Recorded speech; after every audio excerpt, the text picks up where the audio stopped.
102.7 Mom FM, Ella Golding and your station playing your hit music. 9:45, 15 before the top of the hour. Welcome to it. It's the morning show. Chris with you. Sunshine, blue skies, looking great outside, and a good day to help others. Every day is a good day to help others. I would assume, Becky, you live by that motto a little bit too, right? We do. We try to make every day matter. Yeah, absolutely. Becky Erickson is joining us here in the studio. Becky, we are recognizing you as another Citizen of the Week recipient here on Mom FM. You work hard every single day with the United Way and families and children here in the area. We're going to tell the listeners about your story over the next few minutes. And people recognize the name. They recognize you. You've been doing this since, pre-COVID, right? Just before COVID. Oh, yeah. 2019. And so that obviously threw a wrench in things, at least your vision of where you wanted to be and what you wanted to do. But now things, I don't know if normalizing is the right word, but every day has to be a different day for you, isn't it? It really is. And I love that about this job. We never know who's going to call, what kind of situation, and the more challenging and complex, the more rewarding it is to be able to help people. Well, and the nomination that came in, and I want to read this for the listeners. They said, Becky works with families throughout Mason County, helping find resources and provide support. She's an advocate for struggling children and families, being employed through United Way, working through our schools. Her expertise benefits many local families. She's also involved with the Giving Tree program, providing help for families during the holidays. And you're the community resource coordinator for the United Way. And when people think of the United Way, what's the initial thoughts? What do they think the United Way is? And is that different than what you actually do on a day-to-day basis? That's a great question, Chris. I think like so many of our great community partners, the United Way often acts kind of below the radar. A lot of people probably aren't sure what we do, but one of our leading programs is something called Family Link, and it provides community resource coordinators in school districts in Mason County. Not only myself, but we have Mason County Central, G2S, West Shore Community College this year, and then we have the workplace-based resource coordinator through the Lakeshore Employer Resource Network. So that's a partnership with the United Way and local school districts to help support our families and make navigating life as a parent and a kid a little bit easier. Yeah, and I think, and I've heard this multiple times over the years, that there's always a challenge, and it's the more you can continue to get that word out about this part of it, I think the better. But I think there's always going to be a challenge, and that challenge is that families or individuals, children, they think, okay, this is the resource I need to connect with to accomplish this or receive this.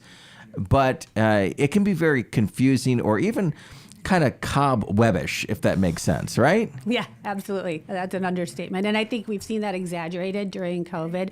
There's been so many funding sources, grant pools from the federal government, state government, private agencies, local donors, that to someone who's already facing a challenge in their life, it's overwhelming to figure out where to go and who to ask and which program might have money right now and which one doesn't. And if they qualify, that takes a lot of time. It's difficult to go tell your story to a whole bunch of strangers. So hopefully my job is to make that process easier. Yeah, because as an example, I've seen this like in the Ludington Cares group, that somebody will say, hey, I need help here, or help accomplishing this with this bill or that need. And then in a comment or two, it would be, well, you can go here and they'll help you. But then that response is, well, I went there. I tried. They said no, I don't qualify. And you brought up two good insights. Not that there isn't the options available out there. It's just finding the right path to that. But you brought up a very good point, and that is when people are out there in need of help, it takes a lot of confidence to meet with just one individual or a couple. But then you're having to hear a no here and then start the process over again. I think we all underestimate, and we're fortunate in that way, but to underestimate how difficult that process is. Often they're trying to juggle a job and children and agencies that may only be open a few hours a day, and telling really personal things about their life that they might not feel great about at the time. You make multiple phone calls and wait for someone to call you back. You use the minutes on your phone. You use the gas in your car, and it can feel very defeating. And in your position in particular, and that's where we focus on you today. If you're just joining us, we're talking with Becky Erickson, Citizen of the Week recipient here at Mom FM. And Becky, the idea is that you really do advocate for these individuals. What is that role like for you? It typically starts either with a referral from the school system. Someone within the school identifies maybe that this family could use some support, or a community referral. I get a lot of parents that call me because maybe they have a friend that works with me. Churches, other community agencies can refer. So most importantly, it's just getting to know that person a little bit, establishing some trust in a relationship. So we talk. And then once we can identify some needs, typically, I don't hold all the resources to answer that, but I can work with the person, and we do it together, assisting with paperwork, introducing them to others who can help solve their problem, kind of vetting the resources to make sure that when I do ask them to go through the process, that there will be a good fit there for them to get some help. So hopefully we save them time, we save them some dignity, a lot of frustration. And then build a relationship, too. The goal is always that those families then know that we're here as part of the school system and the community and the United Way whenever a need pops up. I have families that I've worked with for 4 years and talked to several times a week. And I have families that may only need something in the short term, and they call and we address one specific problem, and then they get on with their life and things are better, hopefully. What motivated you to get into this line 4 or 5 years ago? Well, after 30 plus years in the restaurant business, my family and I decided it was time for a little bit of a change. And I was drawn to this type of work and the work that the United Way and the schools do because of growing up in a family that went without a lot of things. And I watched my single parent struggle with not having resources or not knowing where to find resources and feeling proud and wanting to do it themselves. So I think that's part of it. We live in a community where I also had a lot of great role models for this kind of work who are pretty inspiring, and I feel like if anything that I do can live up to some of those, that would be great. In the restaurant business, I spent a lot of time with young adults and young parents who were also struggling to make ends meet or to make great choices for what they wanted out of their life. And so I always felt like I was doing a little bit of this work anyway. Now I'm hopefully home at night and on weekends a little bit more. And my family, my husband and several of my in-laws have strong education backgrounds and have spent their career. And so being able to do this work through the United Way in the school district is really like a perfect match for me. Is it rewarding? It is. Always rewarding, often challenging, overwhelming. It's a great gift when someone's willing to sit with you and tell you the hard parts of their life. And so the work can feel sad sometimes, but also knowing that we can help and that not only myself, but our community as a whole can help, and to watch people grow. There's some great success stories happening with families in our community. And I want to talk to you or ask you a question about those here in a moment. Let's make sure that the listeners know that you're listening to a segment, Becky Erickson, Citizen of the Week recipient here on Mom FM. Something you can watch on our Facebook page right now, our YouTube channel. We're streaming live there. And then also across the smart devices like your Amazon Alexa, your Google Home, and WMOM.FM. There has to be a moment, Becky, that, and I like to ask this question because everybody has that moment where they're like, yeah, this is why I do it. What do you think that moment is for you? I think life is short, and we are often telling ourselves that we're going to do this someday, we're going to make a difference someday. I saw so much need, and I did. I worked in the schools for a few years before I took this job, and I think it just really felt to me like this might be the last decade or two of my career, hopefully, and it's time. It's time to get involved. It's easy to think that maybe I'm not the right person to do that, or I don't really have anything to offer, or a lot of formal training in this line of work. But I think what we all have to remember is that we all have something to offer. Time, experience, stories, a listening ear, connections.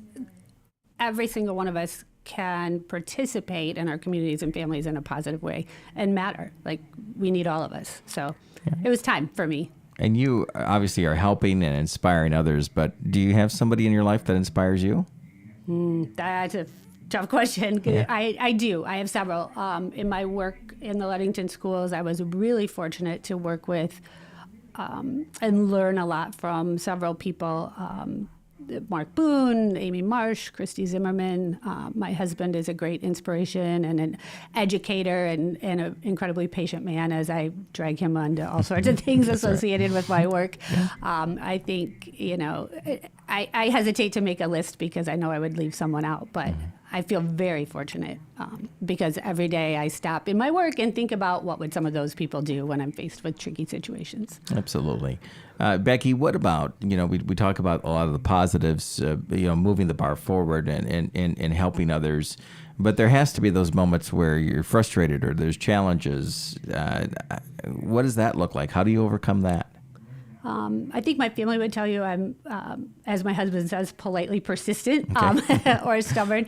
I think the system itself is where we see most of our challenges and barriers. It's very difficult for people at the top level to design systems that are user-friendly for people living in poverty or our families who are at risk. So the system itself becomes the barrier often, and I like the challenge of trying to find ways to work around that to benefit our families, while at the same time not letting the families get so discouraged or beaten down that they just choose not to pursue it any further. Everybody deserves a chance, and people are capable of so much more than they believe so often. I think they need to know someone believes that about them. Absolutely, and a couple of nudges from time to time, or reminders, isn't a bad thing either. Yeah.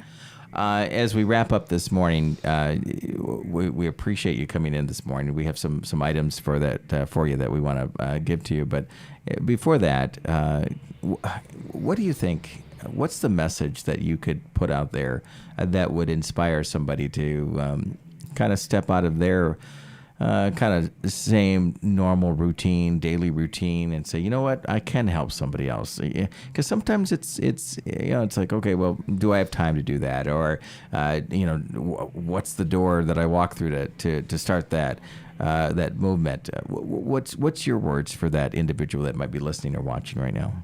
I think, speaking from my own experience in the past, it's easy to look at people doing this work and think, I don't have what they do, or I don't, it's skills or resources or anything like that. But it's time. Like, it's time for everybody to do something.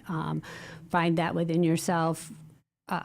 Big or small, it doesn't matter, but everybody has a gift to give, and believe in yourself and know that the world needs you and those gifts. Absolutely. Becky, you were nominated for this, and I don't know if you know the person who nominated you at all or not, but Susan did, and in your life, and so she thought that you would be somebody that would definitely deserve recognition, and you are. You're helping families every day, and it sounds like it's something that you're proud, happy, and excited to do every day. I would assume, right? Yes. Absolutely. Well, we have some things to say thank you for making an impact here in the community. First of all, you can take your husband and family out. You've got a $100 gift card to Timbers. There's a gift card for you. You got it. Absolutely. You probably do a little bit of driving out there, so there's $50 to Wesco for you. Thank you. Not a problem. And then this crystal has your name engraved in it as a Citizen of the Week here on WMOM. And that's just as a reminder that, because a lot of us do live, and I assume you do every day, that you are in the forefront of interacting with people, but sometimes we just don't get all that recognition, and sometimes we don't want that recognition. But hopefully, this is a reminder that you are making an impact. You have changed lives, and I would assume that when that family member or that child receives something that they really do need, you can see that reward of what you are doing on their faces, can't you? Yes. And relief and gratitude and belief that they matter, right? Like that someone cares about them and that life can get a little bit better than it was yesterday. Absolutely. Well, So- keep doing what you're doing. We appreciate you. Thank you. And I want to thank you, Chris, and WMOM at Timbers and Wesco. This is an incredible program to think that 52 weeks in a row you find and honor someone. You do so much for our community and our schools that I know I'm not alone in saying how grateful we are for that. Well, thank you for saying that, and we'll continue to honor individuals like you. You inspire us to keep going. That's what it's all about, all of us together. That's right. Becky, you're going to be invited back later this year. We're going to put on a dinner for all of the recipients, the Citizen of the Week recipients. At that event, among the peers, among those Citizen of the Week recipients, you'll vote on two individuals, and each one will get $1,027 in cash to advance what they're doing out there. So hopefully that will come in handy if you receive that. Wonderful. Well, Thank you. You're welcome. Becky, thank you for coming in. And by the way, for those listening and watching, we do get a question from time to time how they can nominate somebody as part of the Citizen of the Week program. At WMOM.FM, there is a link there that says Citizen of the Week. Just click there, and there's the nomination form. So jump on there today. And just like recognizing Becky today, there are so many individuals in our listening area that are making an impact. So do that for us today. Becky, thanks for coming in today. Thanks, Chris. Absolutely. Take care. It is 10 o'clock. John Tesh coming your way next here on 102.7. It's Mom FM. Thanks for making us